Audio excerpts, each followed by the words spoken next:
Good morning student. हम पिछले वाले कालखंड में हमने ये सीखा, किस बही का निर्माण करना सीखा? सहायक बही के अंतर्गत क्रय वापसी बही।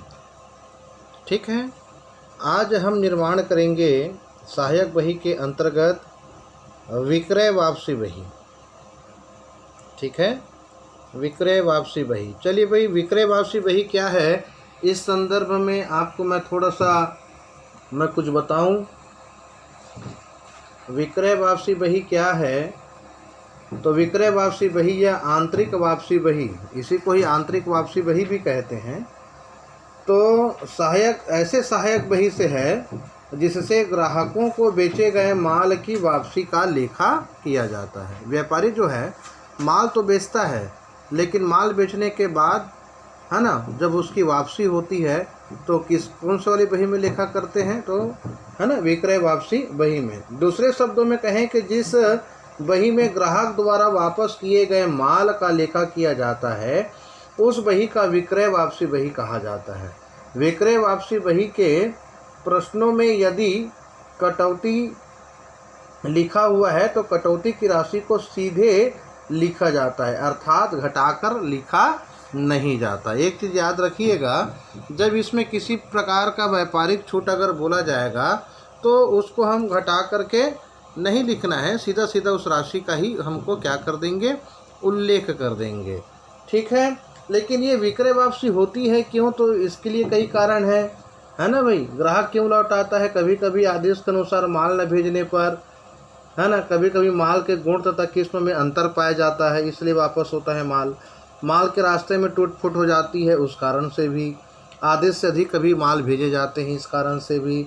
अन्य किसी बहुत सारे कारण हो सकते हैं। ठीक है, तो आइए विक्रय वापसी में लेखा करते हैं। तो सबसे पहले हम क्वेश्चन नंबर 13, ध्यान दीजिएगा, क्वेश्चन नंबर 13 पर हम आज चर्चा कर रहे हैं, पेज नंबर 170, जिसमें कहता है कि निम्नलिखित लेन देनों को मेसर्स जगदीश ब्रदर्स की विक्रय वापसी बही में लेखा कीजिए। ठीक है, तो चलिए हम लेखा करते हैं। तो इसके पहले हम फॉर्मेट तैयार करते हैं। तो सबसे पहले आता है दिनांक, उसके बाद आता है विवरण। हमने क्रय वापसी बही में क्या लिखा था?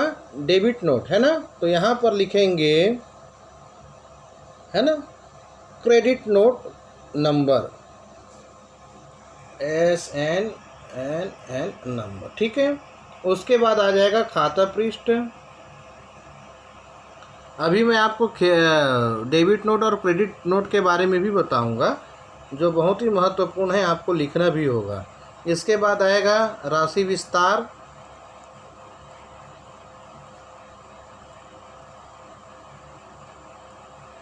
उसके बाद आएगा शुद्ध राशि,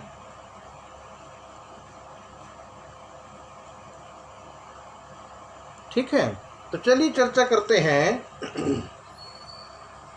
सबसे पहले है जनवरी 10, 2001, यानी 10 जनवरी 2001 हमने दे दिया, हाँ, अमेरिकन पद्धति से हमने डेट को लिख दिया।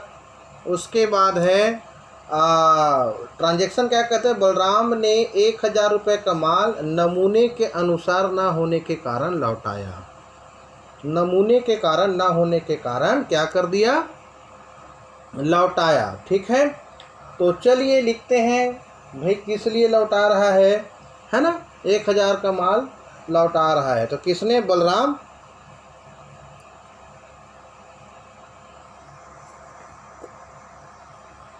बलराम को, ठीक है।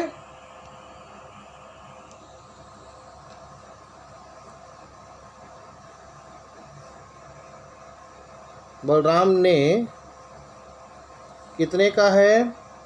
1000 रुपये का माल, है ना।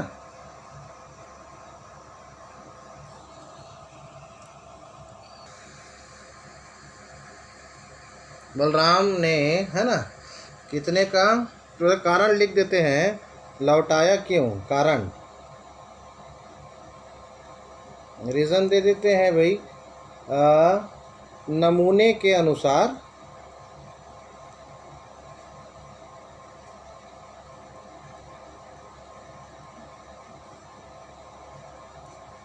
ना होने के कारण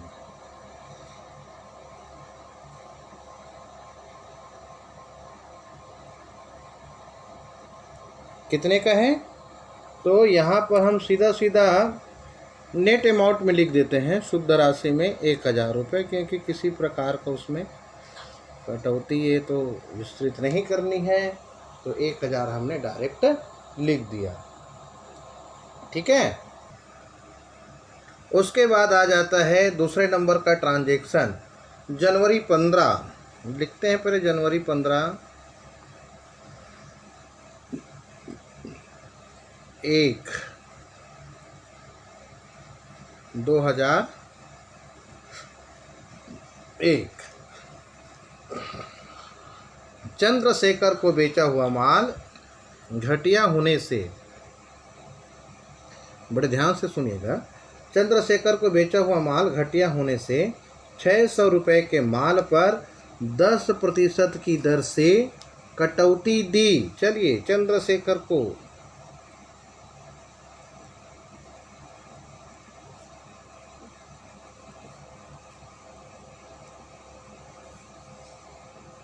तो यहाँ पर देखिएगा 600 रुपये है ना, 600 का हमको 10% तो निकालना ही पड़ेगा। 600 गुणा 10/100 कितना निकल आएगा, 60 रुपये। ठीक है ना।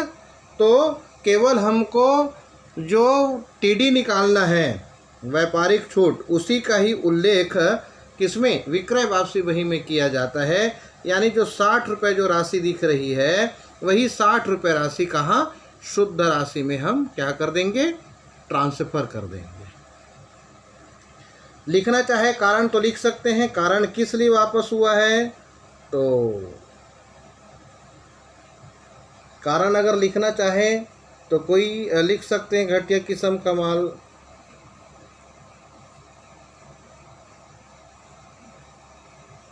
अगर कारण नहीं लिखेंगे तो भी चलेगा और लिखेंगे तो भी चलेगा, कोई दिक्कत नहीं, क्योंकि ये तो व्यापारिक पास है तो वापस पुनः आ ही रहा है।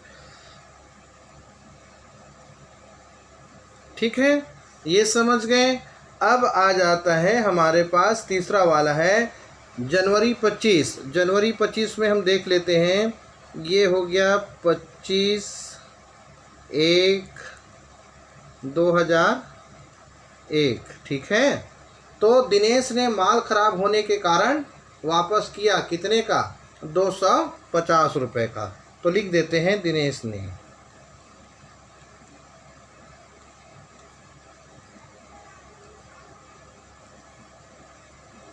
सीधा सीधा लिख देते हैं, दिनेश ने माल वापस किया। ठीक है। कितने का है, तो इसमें किसी प्रकार का ट्रेडिंग डिस्काउंट वगैरह भी नहीं है, तो अपन क्या करेंगे, डायरेक्ट इस राशि को लिख देंगे 250 रुपये। ठीक है ना, 250 रुपये हो गए। और इस प्रकार से हम इसका क्या करेंगे, योग लगाएंगे। क्रय वापसी बही का योग लगाया गया तो कितना हो गए, 1000 तो है ही, 250 और 60 रुपये कितने हुए, है ना, 310, तो मतलब 1310 रुपये।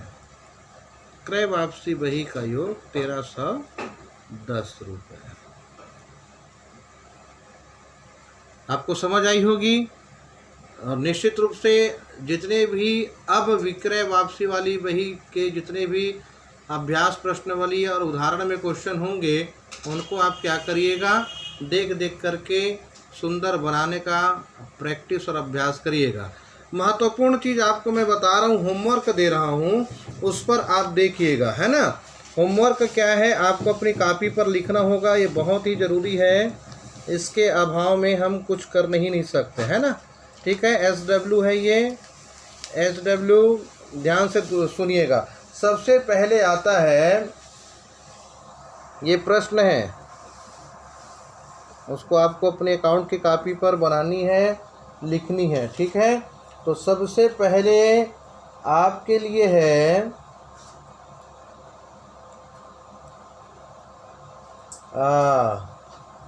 ये आ जाता है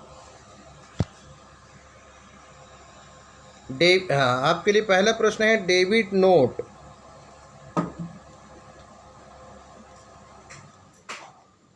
डेबिट नोट या नामे चिट्ठी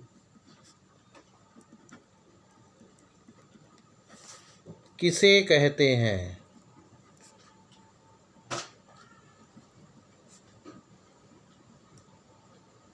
ये मिलेगा आपको पेज नंबर 155 पर, पेज नंबर 155 पर। ठीक है, पेज नंबर भी मेंशन कर रहा हूँ, पेज नंबर 155 पर।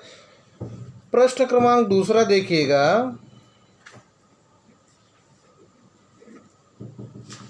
दूसरा क्वेश्चन है क्रेडिट नोट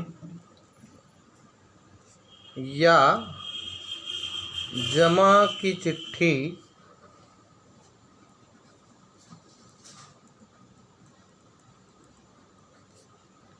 किसे कहते हैं?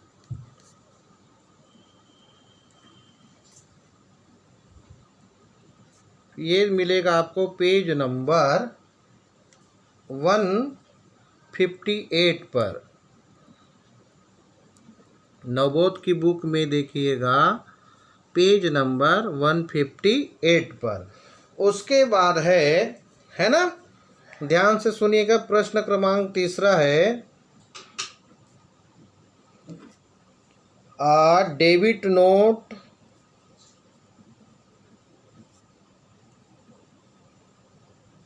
एवं क्रेडिट नोट में अंतर स्पष्ट कीजिए।